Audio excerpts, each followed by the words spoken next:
أعوذ بالله السميع العليم من الشيطان اللعين الرجيم بسم الله الرحمن الرحيم. In the name of God, most merciful, ever merciful, and may God's peace and blessings be upon his holy prophet Muhammad and the purified members of his household and progeny. Allahumma salli ala Muhammad wa ali Muhammad wa ajjal farajahum. Brothers, sisters, and dear respected viewers, Assalamu alaikum wa rahmatullahi wa barakatuh. And thank you for joining us in this latest of our installments regarding the topic of the afterlife, where the last time we met, we began by exploring the image that the Holy Quran gives us of Judgment Day and the afterlife. As we went through some of the descriptions provided by the Holy Quran, we saw that there's a number of events, there's a sequence of events, a certain chronology that is presented by the verses of the Holy Quran with regards to what will happen as this world transitions, is destroyed, collapses, and we move into the afterlife, the day of judgment and the world that awaits us in the afterlife.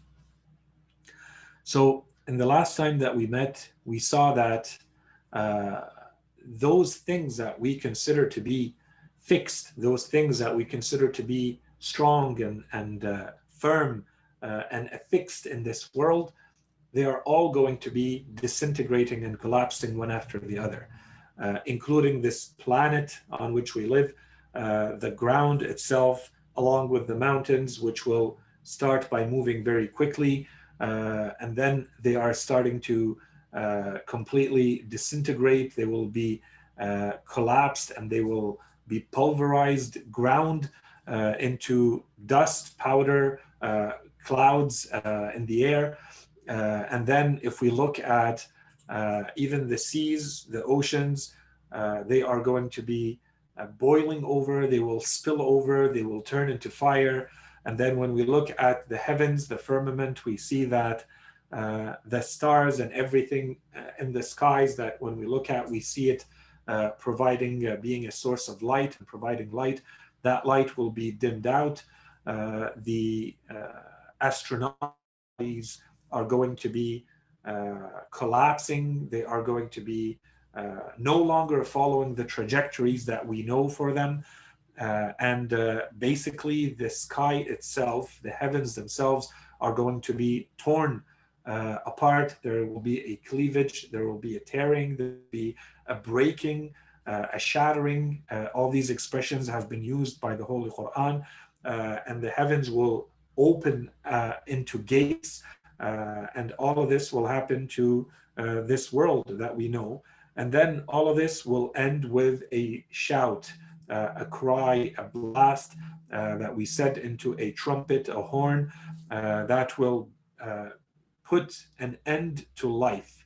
So there will no longer be any life in this world of ours, and that will basically be the end of this world and any living entity in it as we know it. And then the next world will start as well with another shout, another cry, another blast into the horn, into the trumpet, which will announce the beginning of the afterlife. And so this is what we covered the last time that we met. And inshallah, today we want to continue with where we left off. We're running a little bit late, so I'll go a little bit faster. And again, please keep in mind that this lesson, the previous lesson and this lesson and other lessons where we're basically going very quickly over the description provided by the Holy Quran, there is nothing that theoretically complex here for us to understand. In terms of theoretical complexity, it's pretty straightforward. That which we really need to take into consideration is how do we take this information provided to us from the Holy Quran and apply it into our lives. What does it mean for us on a daily basis to know that these things have been said and have been promised by the Holy Quran? What does it mean for me to know that this is the description that has been provided by the Holy Quran about what awaits us after death and as we move into the afterlife? The main point that we need to take from these lessons is this more practical uh, application of this knowledge into practice into our daily lives. And this is something different than saying, there is something that we need to understand conceptually, notionally. That's absolutely not the case. There are a few nuances and points that we will mention here and there, but the kind of the strength and the importance of this lesson or these lectures, when taken together, is more to understand what awaits us and so what? What do we do with this knowledge now that we know that this is how the Holy Quran has described those, horrific events that will happen towards the end of this world, and then what awaits us? What is our destiny? What is our fate in the afterlife? So this is where we had stopped the last time with this notion that as humanity rises from its death and it rises to move towards the day, towards being judged, this is when we start getting a very clear description from the Holy Quran. Uh, of course, always using different terms and images that everything that we consider to be causality, to have any type of effect in this world, will no longer have any effect in the afterlife. And this is where we really and truly understand, and we are supposed to completely and fully appreciate that one of the main distinctions between this world and the next world is that there are no superficial or artificial or unreal relationships in the afterlife. There is only truth. And the Holy Quran often uses, and we will encounter it in a number of verses, often uses this term of al-haq again and again, in which we will be judged and that we will see that Allah subhanahu wa ta'ala is the truth. And so this is the difference. It's not that Allah subhanahu wa ta'ala is not the truth in our world right now. It's that we fail to see it. The majority of human beings, and the nature of this world, Allah subhanahu wa ta'ala has created it in a way where there seems to be layers upon layers of causality. And so we tend to rely on those causes and we forget about Allah subhanahu wa ta'ala being the one, these are the definition, the meaning and the deeper meaning of the Tawheed al-Af'ali, the oneness of Allah subhanahu wa ta'ala in act and action. So understanding that anything and everything that happens in this world, it's Allah subhanahu wa ta'ala who's making it happen, who's allowing it and making it to happen. But we fail to see that in this world, and this is one of the main distinctions between this world and the next. And so the Holy Quran tells us that once we reach the next world, it's no longer going to be required of us to try to have some sort of notional, conceptual, theoretical understanding of this reality, that it is Allah subhanahu wa ta'ala to whom belongs, who has the true ownership of everything, the true sovereignty, governance over everything. This will become clear. This is something that we will experience existentially afterlife, whereas in this world we fail to see it. And so we have to work backwards from the signs and from understanding the cause and effect of this world all the way back to Allah subhanahu wa ta'ala and his oneness and his power. This is all going to be clear and manifest in the afterlife. And so this is even kind of at a metaphysical level, but even at the level of our daily lives. Human beings rely on wealth to get things done. They rely on family relationships to get things done. They rely on their connections and their networks to get things done. Well, Allah subhanahu wa ta'ala says none of those things are going to have any effect in the afterlife. So this is, in short, what we mean when we say it is a world of truth. And the absolute sense, it is only Allah subhanahu wa ta'ala who is truth, and whatever he gives value to and merit to is going to be carrying truth in it. So this is going to be clear in the afterlife. And so that's why we said the full sovereignty, the full dominance of Allah subhanahu wa ta'ala will become manifest, and not in a theoretical sense. It will be something that will be clear existentially, directly for all to see and to experience in the afterlife. The type, the nature of, or the context of the resurrection is going to be such that everyone, every entity will feel overwhelmed, will feel the power of Allah subhanahu wa ta'ala, the dominance of Allah subhanahu wa ta'ala, the sovereignty, the ownership of Allah subhanahu wa ta'ala. And this in itself is going to cause this knowledge that no one can utter, no one can say anything. And so there will be silence except some whispers, or when there is a permission that is given, that is granted for anyone to speak. It's to that point. And as for all of the human beings, see that they are all, the Holy Quran tells us, absorbed. Each human being is going to be fully absorbed in those things that matter to them. And so they will neglect completely anything that has to do with parents and children and siblings and relatives and friends. And if you understand this in the context of the people to whom the Quran was revealed, these were very important relationships: the tribe, the clan, the family, the blood ties. And Arab of that time would let go of any other relationship except those. And the Holy Quran tells us that those relationships, the human being will run away from all those relationships in the afterlife on the Day of Judgment.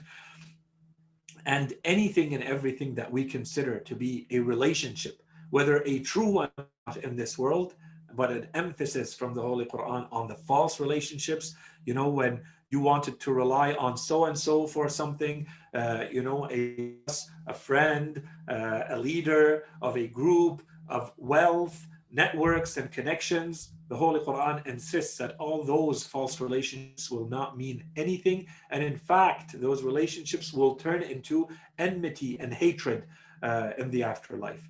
And in that context, the Holy Quran starts reminding us that right from there, as soon as human beings will rise from their graves and will start to stand before Allah subhanahu wa ta'ala for judgment, you start seeing that regret starts to take them over. And you start seeing that you as a human being will experience regret. And especially if you go into the narrations, but the Holy Quran confirms this, it refers to the Day of Judgment as the day of regret. Because of course, and obviously, if you are someone who has done evil and bad in this world, then, and we shall see in the verses, you will know it right away where your fate is going to be. And everybody who sees you will also know right away where your fate will be, because of the state, because of your appearance and what you look like and what you project to those who look at you, even though no one is concerned with you because it is so overwhelming. Everyone's own state is so overwhelming to them. It's still going to weigh very heavily on you to know that others know everything that is taking place with you and how you will be judged. And there's a regret. So for those people, for sure, but in addition, everyone else. So even those who do good, and of course here we're always excluding those who are saints, but everyone else, those who have done good and who will end up in paradise, who will end up in heaven, they are also going to experience regret. When the Holy Quran says that it is a day of regret, it is because everyone will wish that they would have done more. And it will be too late. You will intuitively and directly and existentially know that it's now too late for trying or hoping or wishing that you would have done more. The time is up. You could have done so much more, but you did not. And this is especially true if you see people that you knew, people that you consider maybe of a lesser knowledge or lesser capabilities than you, lesser time. When you know that you perhaps have more health and more time, more wealth, more means at your disposal to do more good, and yet you see others in the afterlife who did much better with the life that they were given, and they have reached much higher much more elevated ranks than you have, of course there's going to be regret. You will see the true merit of people, and that will cause regret because you will wish that you would have done more. And so if we look at the verses of the Holy Quran that have to do with this, on the day when the secrets are laid bare. As we said, anything and everything in this life, we can all hide our thoughts and our intentions. We can hide the true quality of our actions. When you pray, what we see from a human being praying is the external appearance. We don't know what's going on. We don't know the quality of that prayer. We don't know the connection with Allah subhanahu wa ta'ala. Your thoughts, everything going on, that is considered, your innermost states and secrets. Allah subhanahu wa ta'ala says in the afterlife, all of that is going to be made entirely and completely public. Everyone can see everything that you were, everything that you thought, everything that you intended is going to be fully personified for you and for everyone to see, in Allah subhanahu wa ta'ala. Does he not know, the Quran says, does the human being not know when was it when what is graves is turned over and that which is in the chests is divulged? So in the same sense, that day you will be exposed. The Quran says, none of your secrets will remain hidden. The day when he will gather you for the day of gathering, that will be the day of dispossession. So basically, no one will want to be associated with anyone else. You dispossess them. You say, you will deny knowing them. You will not want to have anything to do with anyone for fear that maybe by association, you will have to now carry some of the responsibility that has to go with their evil, their wrongdoing, and so on and so forth. Your only concern is going to be yourself. The day when they will emerge, nothing about them will be hidden from Allah. To whom does the sovereignty belong today? To Allah, the One, the Overpowering. In the next verse, 22:56, on that day, all sovereignty, He will judge between them. And again, as we said, this is where human beings will really and truly appreciate Allah subhanahu wa ta'ala's oneness. On that day, true sovereignty will belong to Allah, the All-Beneficent, and it will be a hard day for the disbelievers. It is a no soul will be of any avail to another soul. No one can help anyone, and all command that day will belong to Allah subhanahu wa ta'ala. The day it arrives, so when the day of judgment arrives, that hour arrives, no one shall speak except by his permission.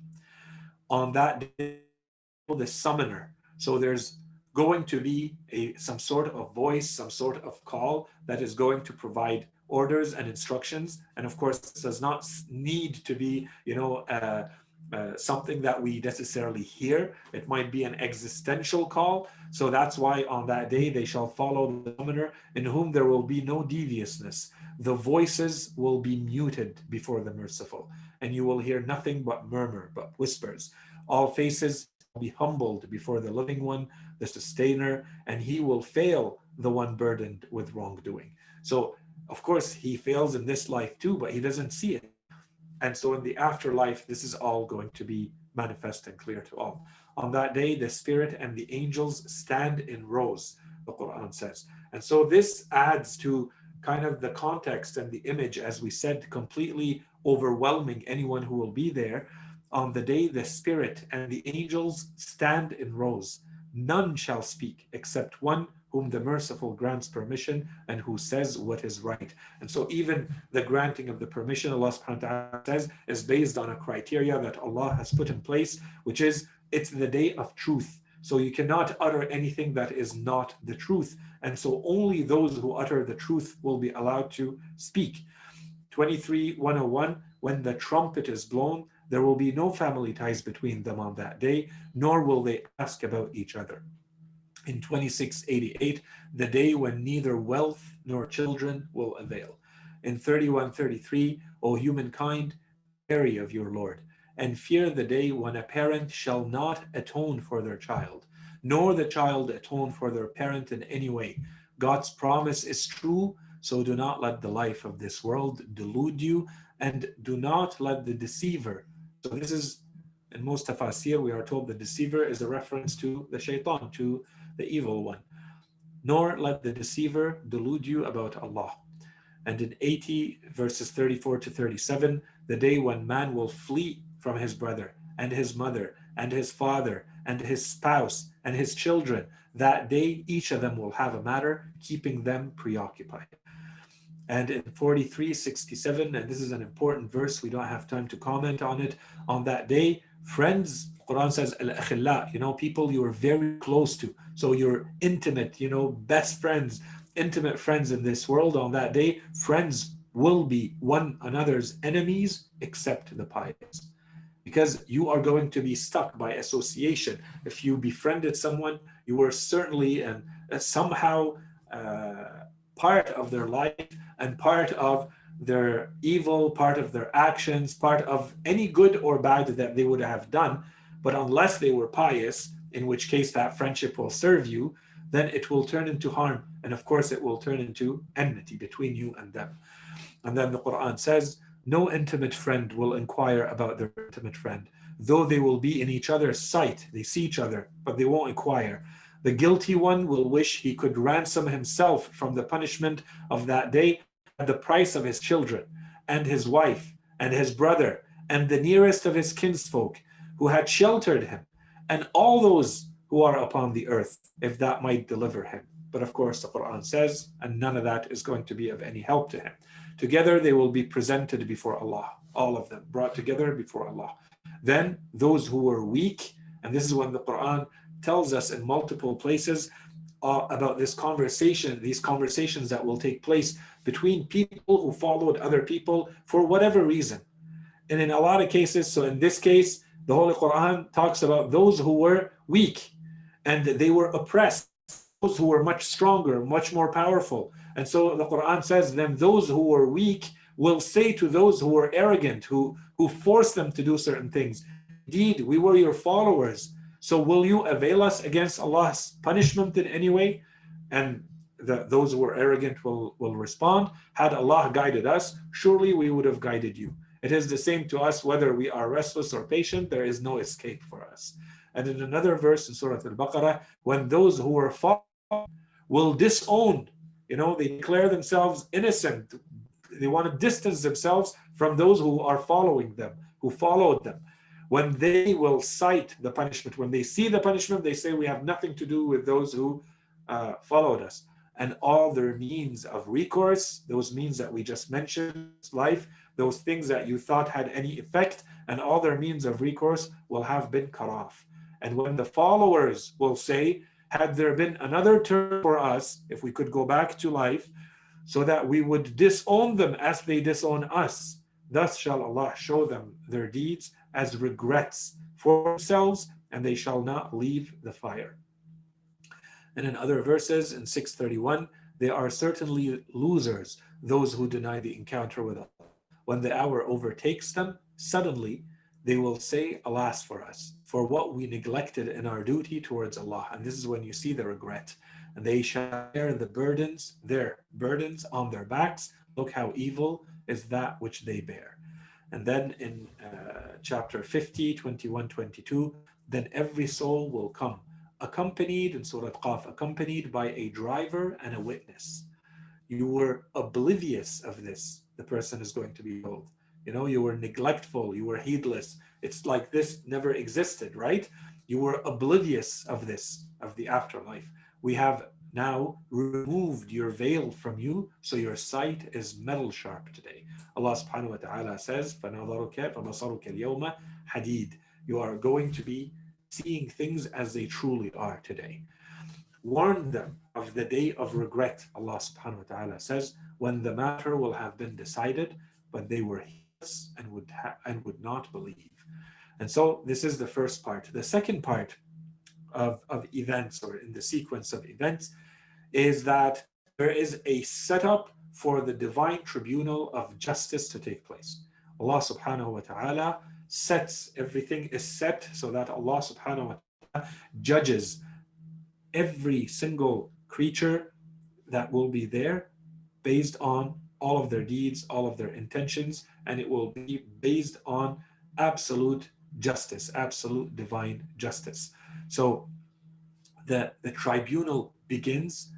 The deeds in this world, you would have to present some sort of evidence. In that world, you don't need to present any type of evidence. Everything, your deeds, your intentions, will be personified, objectified, and present for you and for all to see.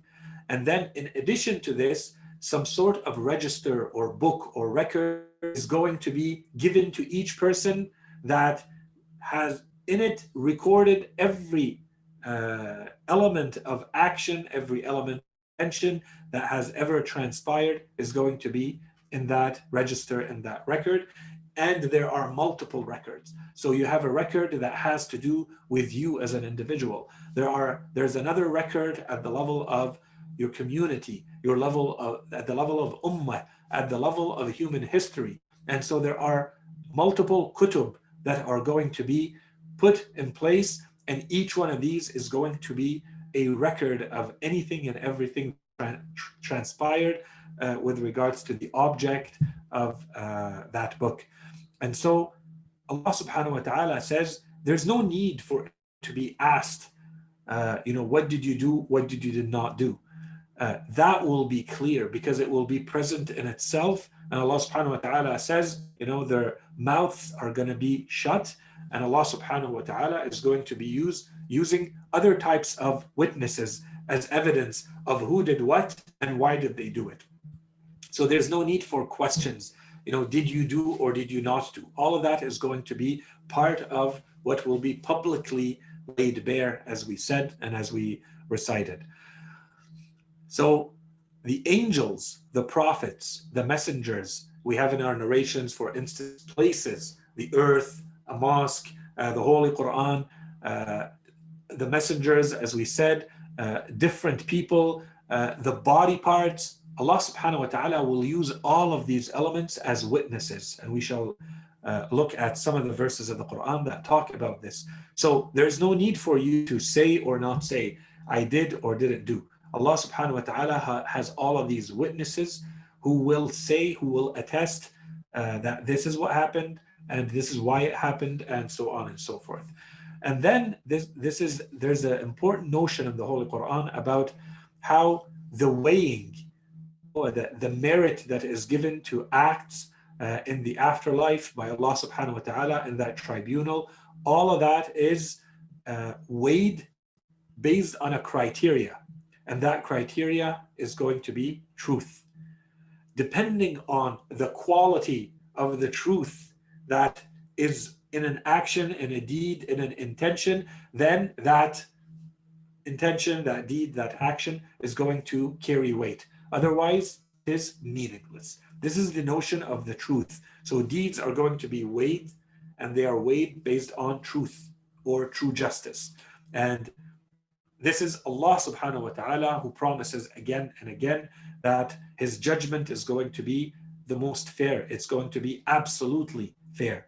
And right from before, the consequences, the outcomes of actions are going to be clear for all to see. As we said, it will be clear for all that those are the people of heaven and those are the people of hell. And those actions of theirs are good and those actions of theirs are bad. All of that is going to be manifest, clear, objectified for all to see in the afterlife. And if you did good, Allah subhanahu wa ta'ala promises again and again in the Holy Quran that the good that the virtuous did is going to be amplified, is going to be multiplied. As for the bad, Allah subhanahu wa ta'ala will hold you accountable one for one, as we have in multiple verses, except in those cases where you and your actions and your influence on others led people astray. In that case, you are not only responsible for the evil that you caused, but also the evil that you others to cause, the misguidance that you caused, the corruption that you made them cause. All of that you're going to be responsible for. And the same thing goes for good. If you do any good and then that good causes others to do more good, then you are going to be reaping the rewards, getting the rewards of that good that others do. And then finally, and this is not a topic that we're going to get into too much right now, because there will be a couple of lessons dedicated to it. But the topic of the intercession, where you have multiple verses of the Holy Quran that say that there will be intercession, that there is shafa'ah in the afterlife, in al-qiyamah, as people are standing in the day of judgment, being judged. But it is not, it is completely and entirely conditional. So only certain entities are allowed to give intercession, and only certain people are allowed to receive that intercession. So there are conditions that have been put in place for that intercession, and we will get into that topic in a lot more detail in the future, inshallah. So looking at some of the verses of the Quran that talk about all of this, on the day when every soul finds all the good it has done present before it, it will all the bad it has done to be far, far away. God warns you to beware. God warns you to be aware of him, or beware or fearful of him.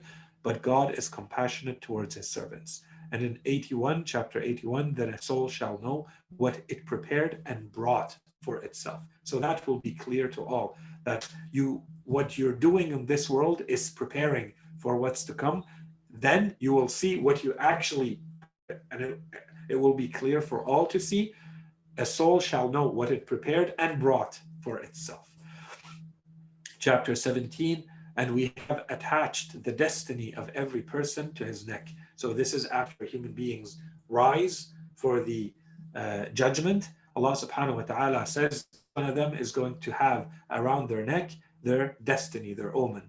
And we shall bring out for him on the day of resurrection a book which he will encounter wide open. Read your book. Today, your soul suffices as your own reckoner, the one who will, your own soul will hold you accountable, because everything right here in the book. We don't need to do anything. We don't need to add to this judgment. Your soul will be enough of a judge based on what is in this book. And then other verses will add to this. The day we shall summon every group.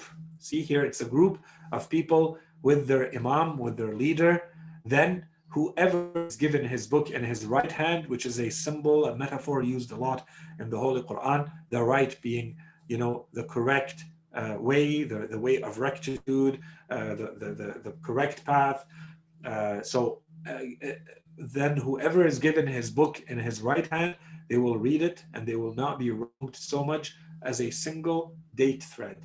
So when you open up a date and you see that it has something of a thread in the Quran, this is the date thread. And notice how in this verse it's clear that there is a judgment that takes at an individual level, but this is a judgment that is taking place at a collective level. This is where every group is going to be led by the leader that they chose for themselves. This is يَوْمَ نَدْعُو كُلَّ أُنَاسٍ بِإِمَامِهِمْ. Who did you choose as a leader? And it's not enough to just, say the words. Who did you really allow in this world to, or who did you appoint for yourself or assign to yourself as a leader?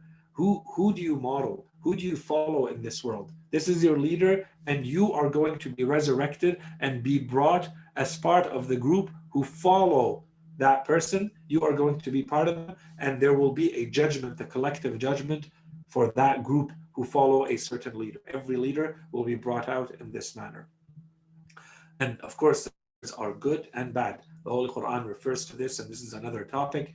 The Holy Quran, for instance, refers to some people as a'immat al-kufr, right? So they are the leaders or the imams of disbelief, for instance. In any case, in chapter 69, the Quran says on that day, in 69, it says on that day you will be exposed. No secret of yours shall remain hidden. So as for one who is given his book in his right hand, he will say, read my book, for indeed I knew that I shall encounter my account. This is something that they were expecting.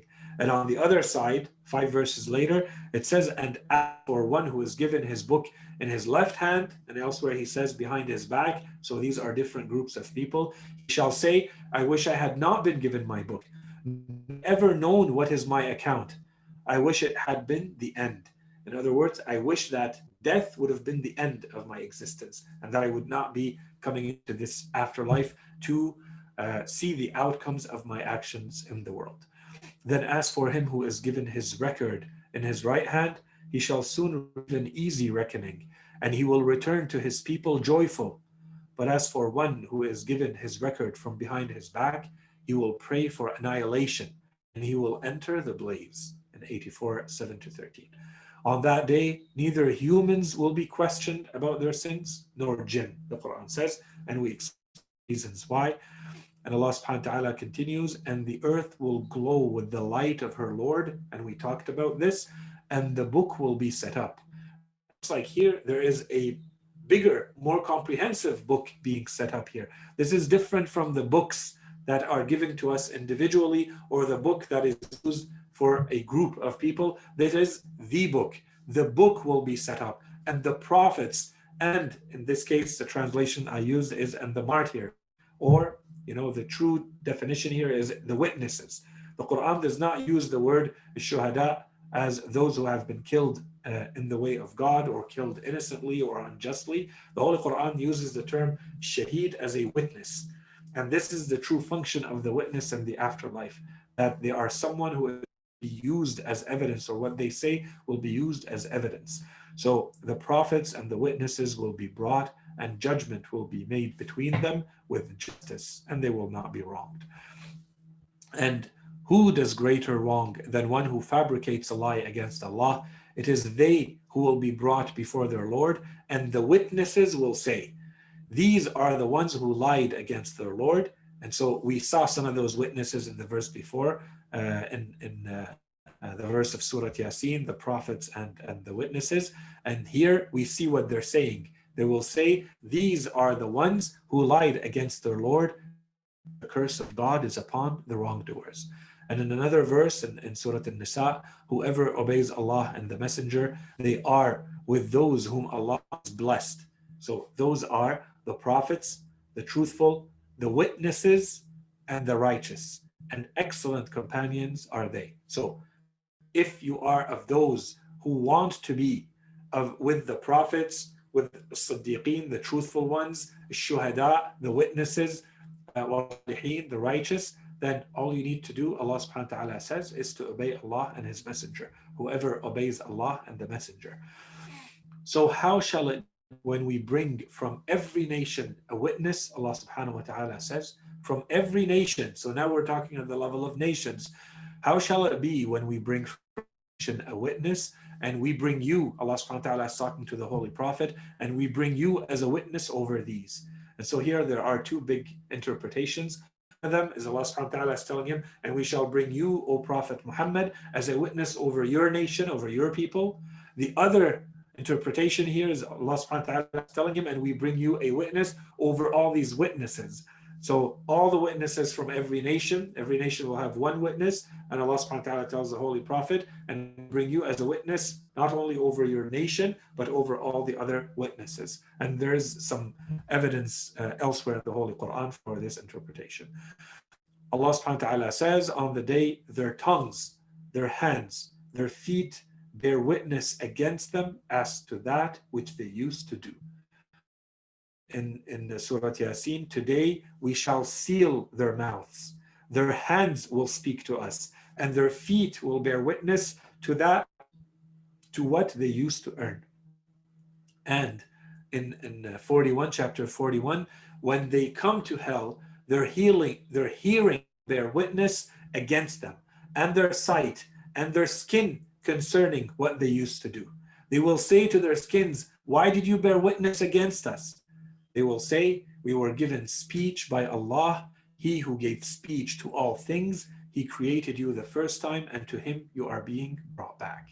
And this is where you see that, we need to keep this in mind. This is why we emphasize so much that you are your soul, not your body. Even this body of yours, it is a gift, and it is on loan with you, but it is also going to be clearly used as a witness. Everything that you are doing with this body in this world is going to be used as a witness, as evidence against you in the afterlife. And wait on that day, the Holy Quran says, and this is my translation of the verse, I changed it, and wait on that day is truth. Usually they say, that Allah subhanahu wa ta'ala is going to judge based on truth. No, I want it to be more literal here. Allah subhanahu wa ta'ala says, Al-waznu yawma idhin al-haq. Weight on that day is truth. For something to have any weight, it means that it has truth. In so much as something has truth, it has weight. That's the meaning. And weight on that day is truth. As for those whose deeds weigh heavy in the scales, in other words, they're truthful, it is they who are the felicitous. It is they who are winners. As for those whose deeds weigh light in the scales, so there is not much truth to them, it is they who have ruined their souls. And another verse, even if it be the weight of a mustard seed, we shall bring it, as we suffice as reckoners. And there are multiple verses in the Holy Quran that talk about the meticulous, accurate, precise measurement of Allah subhanahu wa ta'ala of anything and everything that we do and we intend in this world. And in multiple verses of the Quran, it says, and whether you disclose what is in your hearts or hide it, Allah will bring you to account for it. Allah subhanahu wa ta'ala is going to hold you accountable and responsible, not only for all of your deeds, but anything that you hold in your heart, the Quran says. Whether you disclose what is in your hearts or hide it, Allah will bring you to account for it. And in another verse, and that nothing belongs to the human except what he strives for. So in so much as you do or you try to do, Allah subhanahu wa ta'ala says, that's what I'm giving you back. This is what belongs to you. And so therefore, this is what you will earn for yourself in the afterlife. And that nothing belongs to the human except what he strives for. And that his striving will soon be seen. And in another verse, leave alone those who take their religion for play and diversion, and whom the life of this world has deceived, and admonish, or have people remember through the Quran and admonish with it, lest any soul should perish because of what it has earned. So everything that you are going to receive is based on what you have earned. It shall not have any guardian, and no soul is going to have any guardian besides Allah. And this is why, this thought alone is one that we need to think about. When you know that the only one who can do, the only one who can have any effect, the only one who can rescue and who can help in the afterlife is also the one who is judging, and also the one who knows everything, and also the one who gave you everything. So imagine all of this, and the Quran says, it shall not have any guardian besides Allah, nor any intercessor. And though it should offer every kind of ransom, so if a soul were to provide everything it can as a ransom for itself, it shall not be accepted from it. They are the ones who perish because of what they have earned. And of course, the Quran also says every human is a hostage to what he has earned. This is something that we have repeatedly stated in these series. Human is a hostage to what he has earned. And we need to really let that sink in. Everything you do, every thought, every intention, every action, you are a hostage to that in the afterlife. Whoever brings virtue shall receive 10 times its like, but whoever brings vice shall be requited except with its like, and they will not be wronged. And this is the idea that if you do good, Allah subhanahu wa ta'ala multiplies the reward, amplifies the reward of the good based on how much good it is. Allah subhanahu wa ta'ala amplifies it accordingly. As for the bad, Allah subhanahu wa ta'ala does not amplify the bad, except that, as the Quran says, that they may bear their entire burdens on the day of resurrection, along with some of the burdens of those whom they led astray without any knowledge. Look, evil is what they bear. So they bear their own burdens, their own sins, their own evil, as well as the evil, the effects of the evil they caused to others, or the evil that others caused because of them. So this is all based on the misguidance and the lack of knowledge. You're telling people this is right and this is wrong, act this way, don't act that way. You have to be ready and willing and accepting of the consequences and responsibility that comes with that.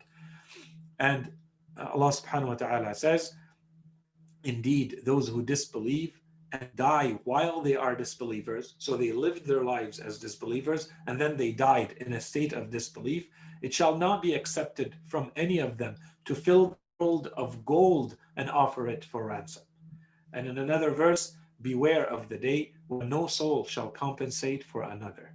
Neither any intercession shall be accepted from it, nor any ransom shall be received from it, nor will they be helped.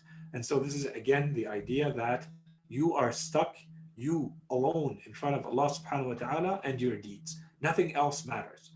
Now, does this contradict the idea that there is intercession? Absolutely not. And there are multiple verses in the Quran that talk about this, and we will go into the detail of that as we said. One of them, when the Quran says, so the intercession of the intercessors will not avail them. So the Quran is saying that there are intercessors, except that they will not be of any avail to those people. Intercession will not avail that day, except from him whom the merciful has granted permission and whose words he approves. And that's why we said everything is based on the criterion of truth in the afterlife. So only those who are representatives of the truth will be allowed to become intercessors, and in that case they will be granted permission to intercede with others. I don't want to go beyond this. I know we started a little bit late. Inshallah, the next time we try to finish what's left of this lesson in our description of the image that is provided by the Holy Quran about the afterlife. And as we said, inshallah, this point is clear in that we are not trying to, add a heavy theoretical layer to any of this. We're simply trying to follow a certain sequence or chronology of events as they are unfolding. And the truth is, it is presented in a rather simple manner in the Holy Quran, so that anyone who reads this, of course, you can always delve much deeper into these meanings.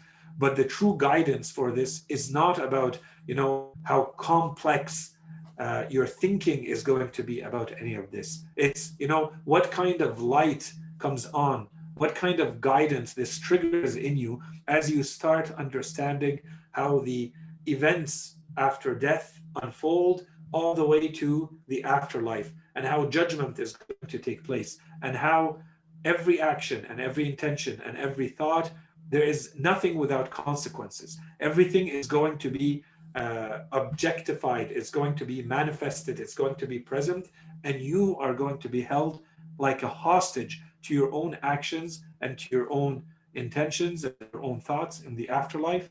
And everything that you have been given in this world may be used as a witness and as evidence for and everything that you have done and you have thought. So inshallah, the next time we meet, we start talking about how, now that the actual judgment from Allah subhanahu wa ta'ala takes place, as we just saw with these verses. So the tribunal has been put in place, the judgments are given, those groups of people who have been judged as being good and righteous are going to be moving towards heaven. And the other ones, wala'iyadhu billah, may Allah subhanahu wa ta'ala protect us, are going to be distinguished, isolated, identified, and then moving towards hellfire. And so inshallah, we go through that entire sequence, and then what awaits both groups, and inshallah, this is going to be serving us for the afterlife, so that we prepare right now before it is too late. And as we said, these are all things that we can think about, that we can apply, that we can meditate. This needs to be translated into action and decision making in our lives. There's a question here. Can you just precise what kind of false relation were you talking about, please? Just an example, relation by interest, you mean? Yes. So in this world, all human beings, the manner in which we live this life of ours is based on relationships. For me to do something, for me to get something, for instance, I need to rely on money. It allows me to go and get something. I may rely on a boss. I may rely on a friend. I may rely on a family member. For anything to take place in this world, I'm relying on relationships that I have. Allah subhanahu wa ta'ala mentions again and again in the Holy Quran that one of the main aspects of this phase of the day of judgment, or of this phase of the afterlife, the phase in which we are going to be standing before Allah subhanahu wa ta'ala, there will no longer be any asbab. There will no longer be any means. The only means left in that time is going to be Allah subhanahu wa ta'ala. Allah subhanahu wa ta'ala in the Quran says, وَتَقَطَّعَتْ بِهِمُ الْأَسْبَابِ. There are all of the means that they had, they thought they had in this world, are going to be cut off. You have no longer any control over your body. You cannot rely on family members, wealth, reputation. Whatever allowed you to get anything done in this world is going to be completely cut off from you in the afterlife. And all that will remain is Allah subhanahu wa ta'ala and his full governance, dominance, sovereignty, ownership in the afterlife. So if you have things that will mean anything, it's because in this world you relied on Allah subhanahu wa ta'ala for those things. And then those things will mean something. To the extent that you truly relied on Allah subhanahu wa ta'ala and you made him the relationship that matters, that will be personified in the afterlife. And this also goes even for our family relationships, our friendships, the way we use money, the way we use everything that has been given to us by Allah subhanahu wa ta'ala. If you are using them in the manner in which Allah subhanahu wa ta'ala has intended, and without ever forgetting that Allah subhanahu wa ta'ala is behind those relationships, then those relationships will mean something. And as we shall see, inshallah, especially when we go into the description of the people who will enter heaven, we are going to see that the relationships of family and blood that we had in this world, the relationships of friendship, are also going to be meaningful once we go back to heaven.